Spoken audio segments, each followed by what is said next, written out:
If you haven't heard about Anchor by Spotify, it's the easiest way to make a podcast with everything you need all in one place. Let me explain. Anchor has tools that allow you to record and edit your podcast right from your phone or computer. When hosting on Anchor, you can distribute your podcast on listening platforms like Spotify, Apple Podcasts, and more. It's everything you need to make a podcast in one place. And best of all, Anchor is totally free. Download the Anchor app or go to anchor.fm to get started. That's Anchor, ANCHOR, and get your podcast started today.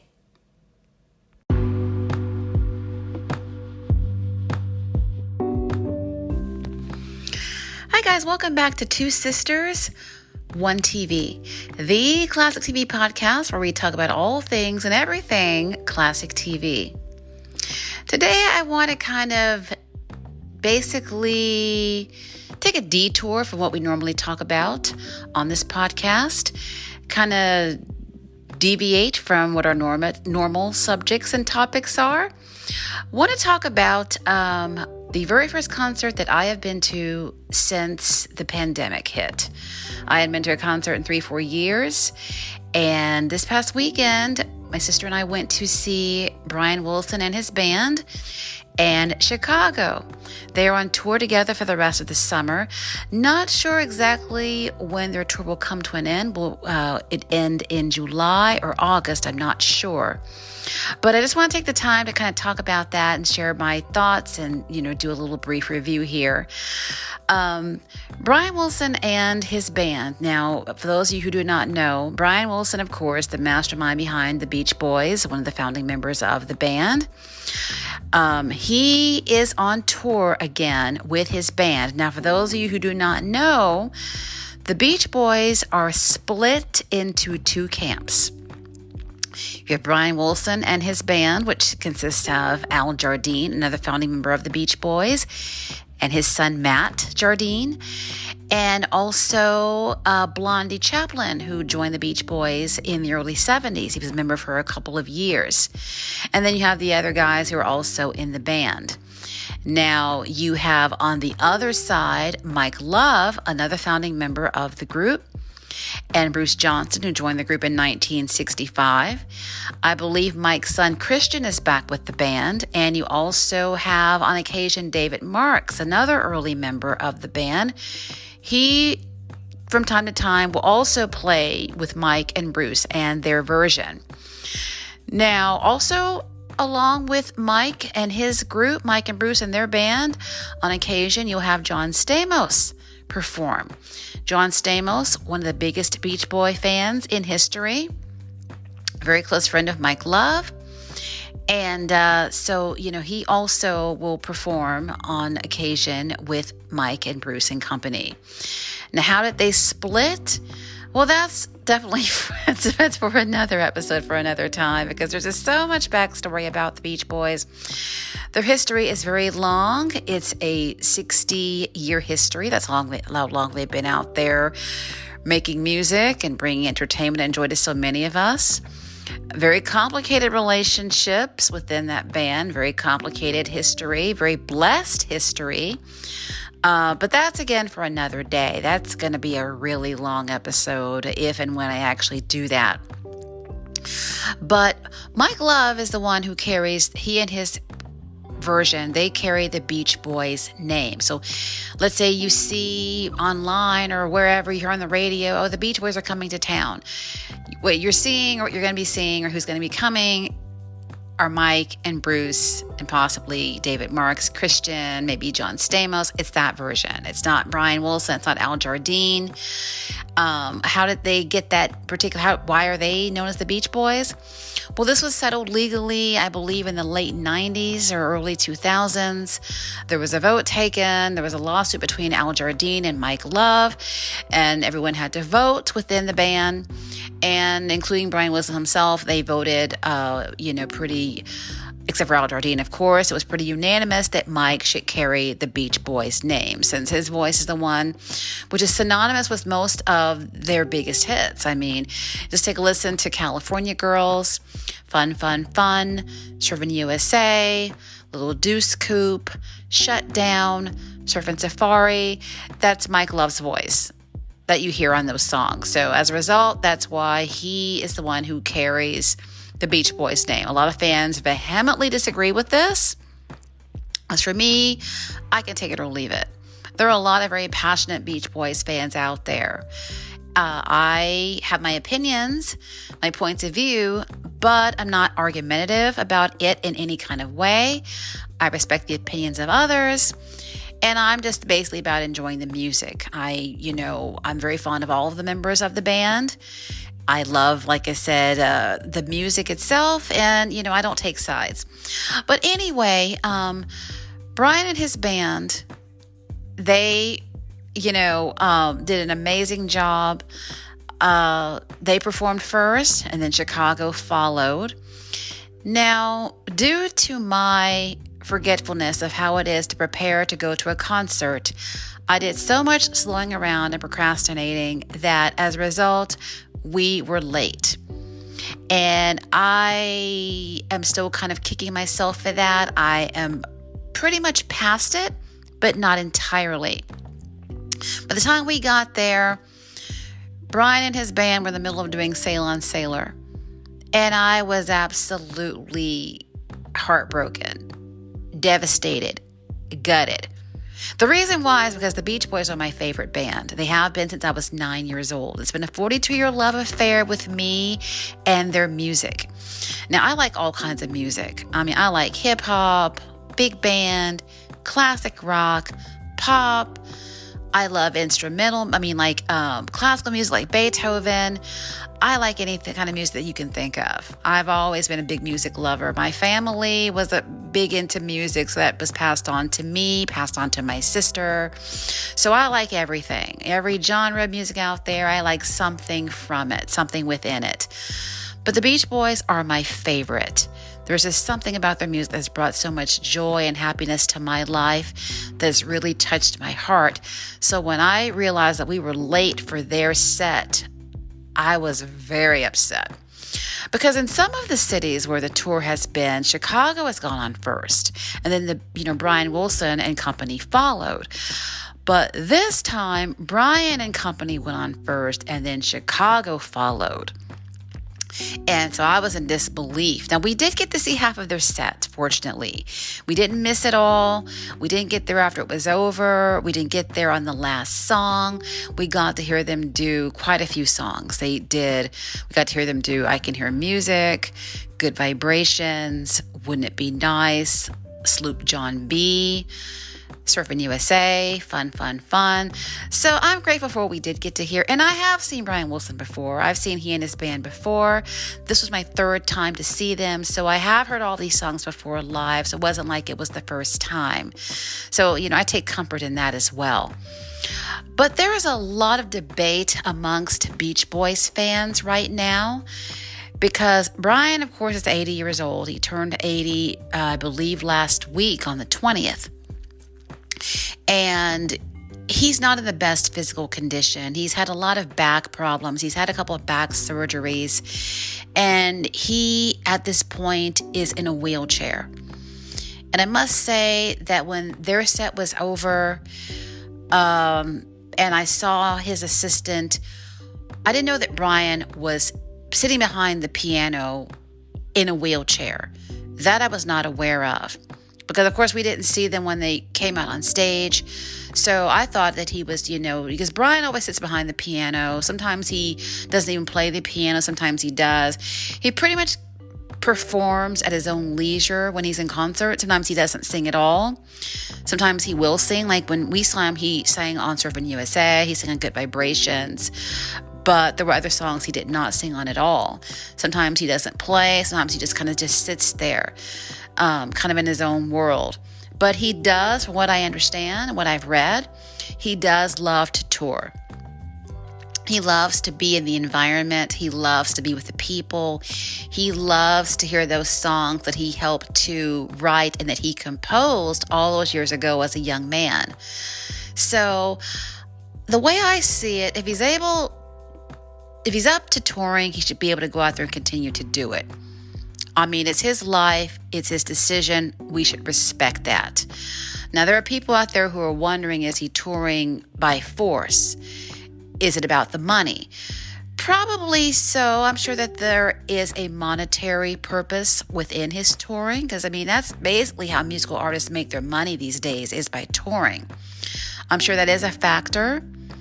But there are people out there who are just really upset about it. I think that they are there are arguments about it.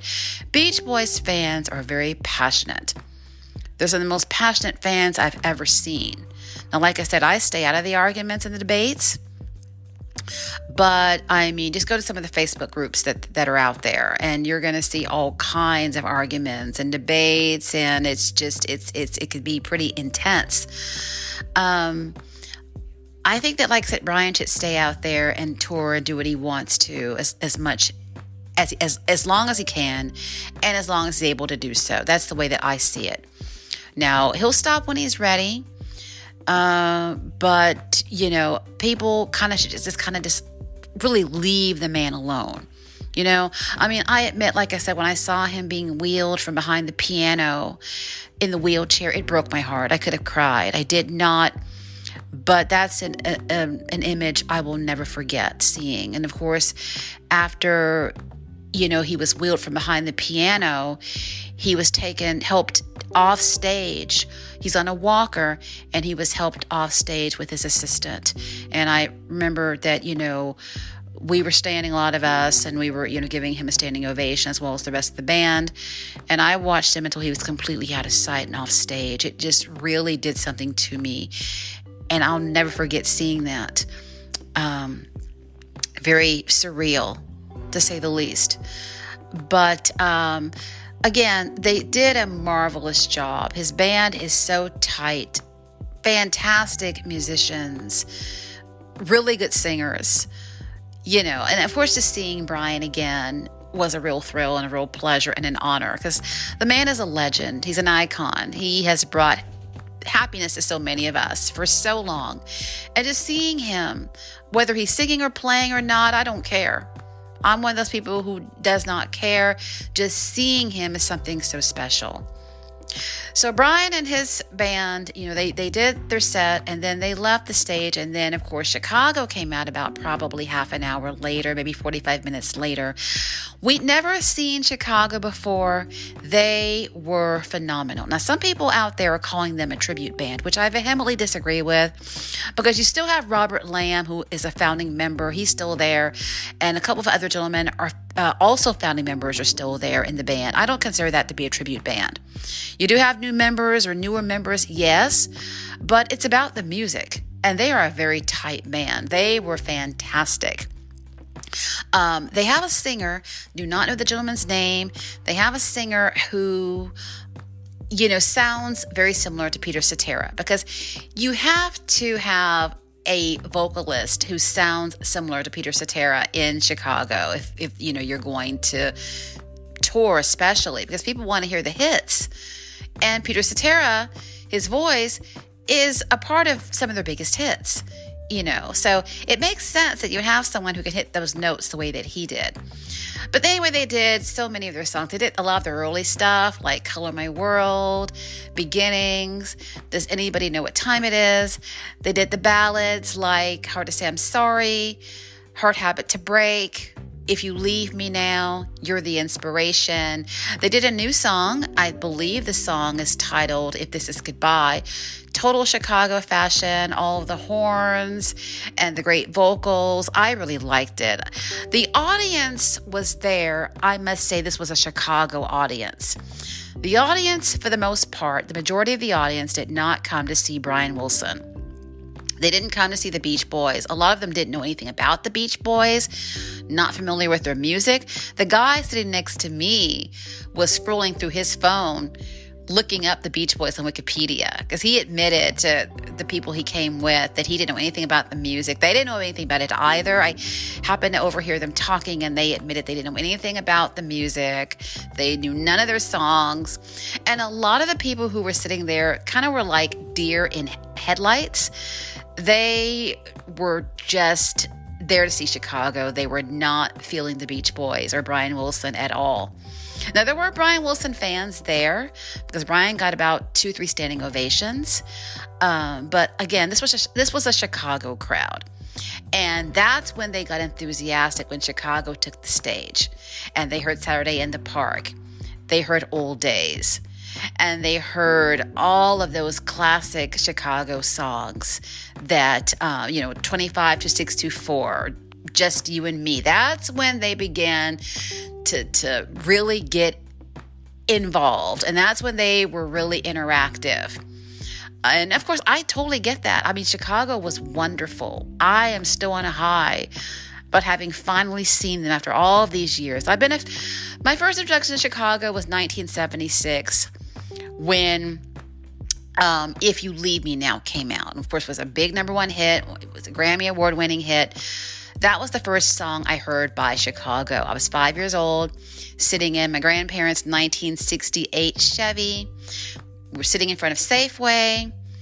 My grandmother went inside to get something very quickly. The radio was left on. They left the car on. I was out there with my mom, and she left the car on, and If You Leave Me Now came on the radio, and that was the very first Chicago song I ever heard. Well, hearing it at the concert the other night brought back so many emotions from that time of my family and just the 70s and being a kid. I started to cry. I was in tears. It was such an emotional moment for me to hear If You Leave Me Now live and in person for the first time. Now, as for my sister, the number one song in the country the day she was born was Hard to Say I'm Sorry. And of course, they did that song. They killed it. And she got to hear the number one song in the country on the day that she was born, performed live.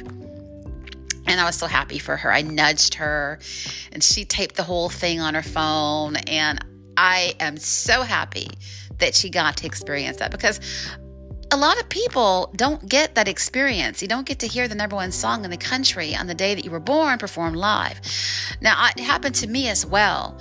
The number one song in the country on the day I was born was Joy to the World by Three Dog Night. Well, I saw Three Dog Night with an ex years ago in Las Vegas. And the last song that they did was Joy to the World. And of course, I was elated because, again, you don't get to have that experience.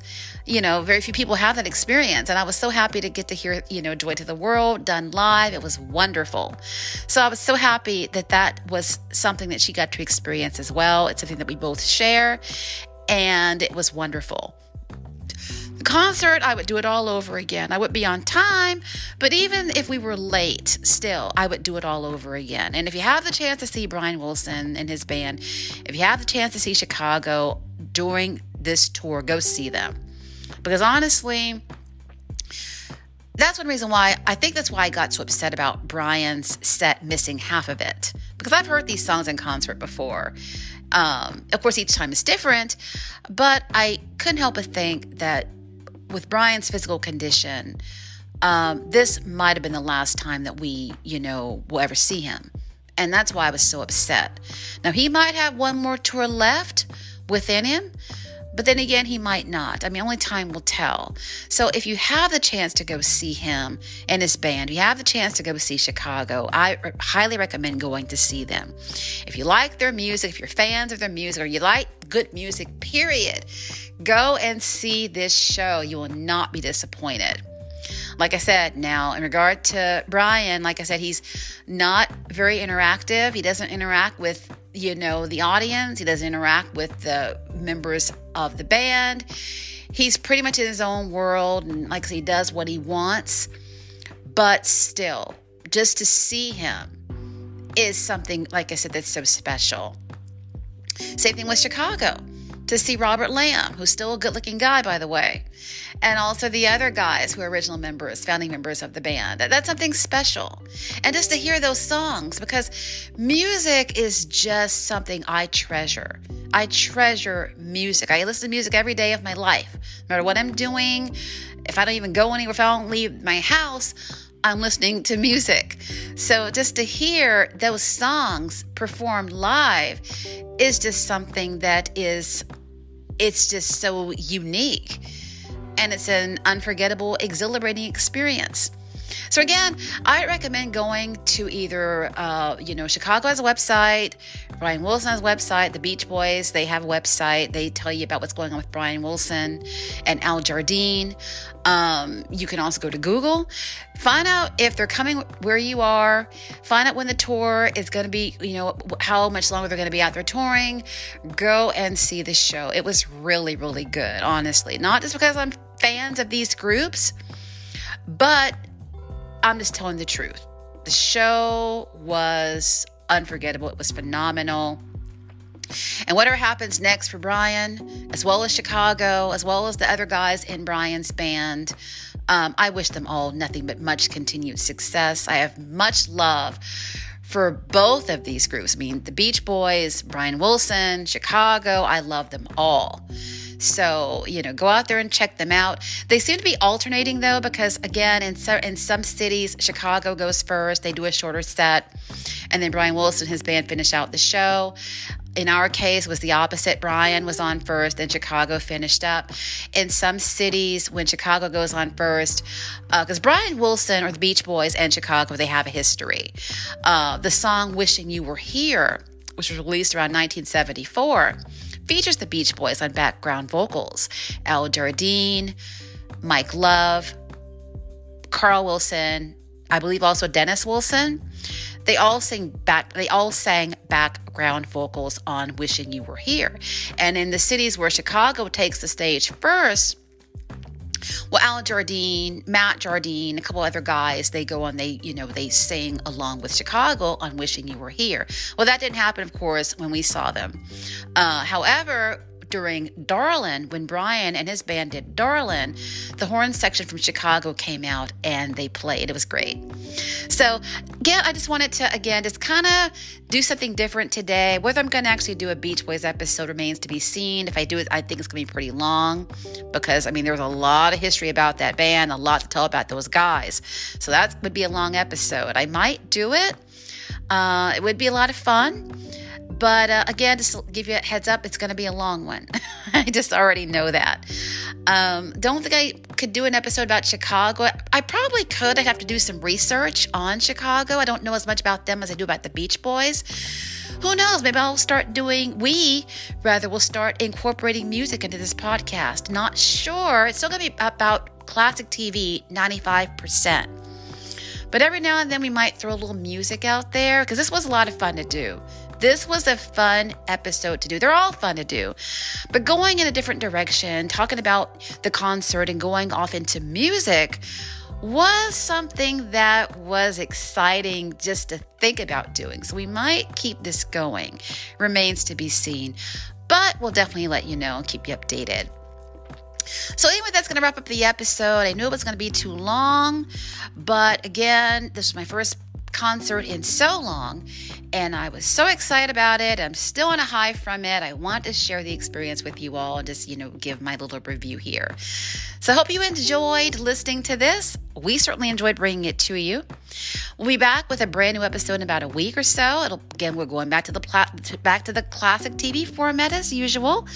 So we'll be back with something brand new for you. And until that time, we'll see you all then.